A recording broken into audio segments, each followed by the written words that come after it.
As someone who's dominated the game at every position through 20 years and has watched dynasties grow and fall around him and has found himself on the top of every stat leaderboard that the NBA has to offer, this is who LeBron James has been in his NBA career.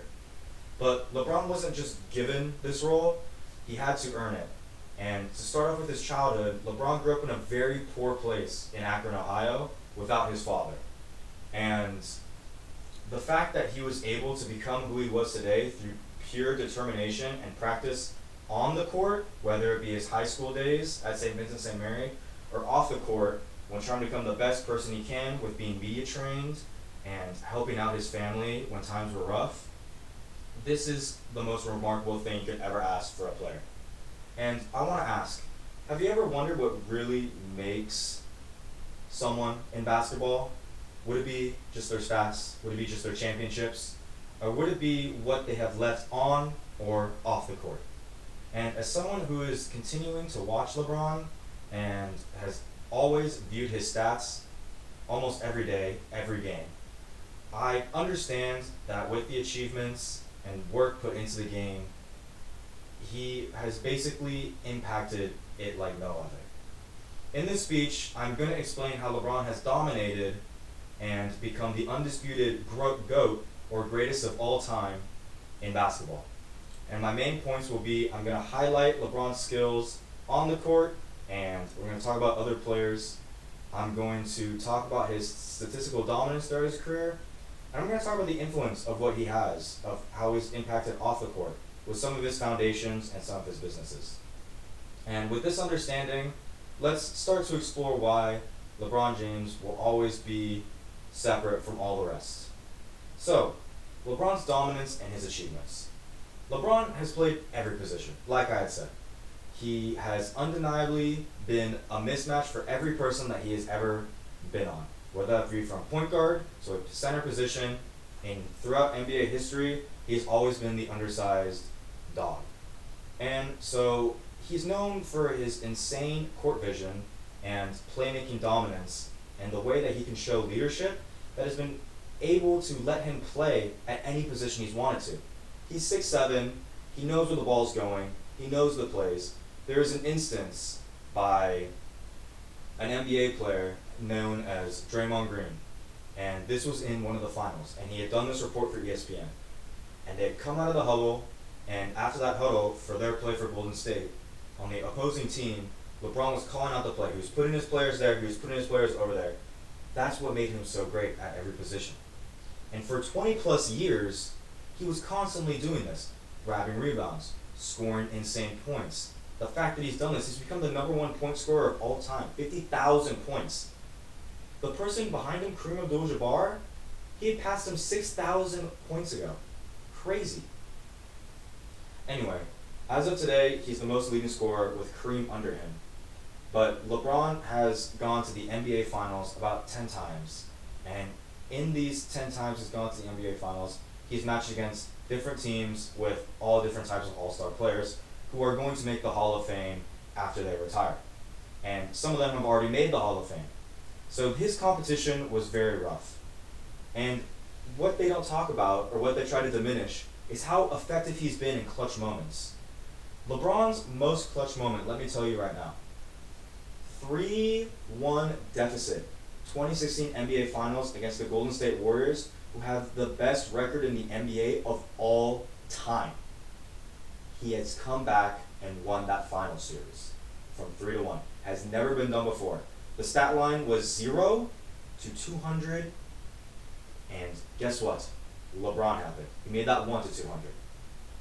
His effectiveness in clutch shots, leading his team as a playmaker, and as someone who could always get a clutch basket, and who's someone who's always crucial on defense.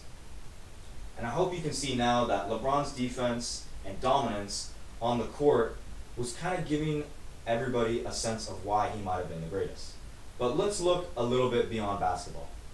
So LeBron's I Promise School was his dream for Akron. It was his promise after he had come and won the NBA Finals. From the I Promise School's webpage, they have a whole list of why LeBron wanted to make this school. LeBron wanted to make this school because he wanted kids to have something that he didn't. Like I said before, he was very poor. He did not have a father. He wanted to give those in his same community in Akron, Ohio, the chance to do something that he couldn't so they could be better. He wanted to create a platform for those younger than him to look up to something and to follow that. And that's where we're going to continue on to our next point about the legacy of LeBron James. And so, if we look at the draft classes before us now, everyone lists off their favorite players. Everyone lists off their this, their that. A lot of them, they stick with the old heads. Michael Jordan, Kobe Bryant. But there's some new heads, like Kevin Durant, Steph Curry, or Russell Westbrook.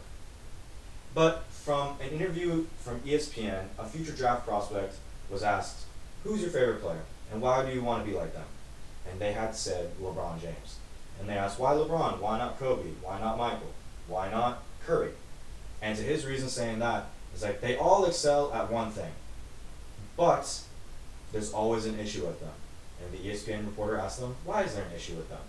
He's like, they're good at one thing, but there's always something that outweighs them. Curry, his size. Kobe, his selfishness. Michael Jordan, his inability to pass the ball. He said, LeBron James, there's no inability for anything. Neither it be on the court, whether it be media. Jordan, exposed as a gambler. Kobe, he had issues with his wife. Curry also had issues with his wife. LeBron James has had never has been attacked by media in the way to diminish his career. He has been pure PR trained to where there is no flaws in what he says. LeBron's career and achievements, they can't be shown as something as a physical matter more than you have to look at the statistics of what he's done. If you want to look at the physical matter, you can't go from the sport, but you have to go outside of it. With his I Promise School, his different foundations, and how much he's done to charity. And a lot of what he does has to go back into things like Nike Foundations and the Liverpool FC Foundation. And so, at this point, it's time to reflect on kind of what LeBron has given us and the success of the NBA.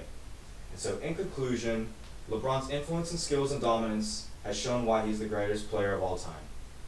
His record-breaking career achievements on and off the court has shown why, as a person and a basketball player, he has done amazing in both.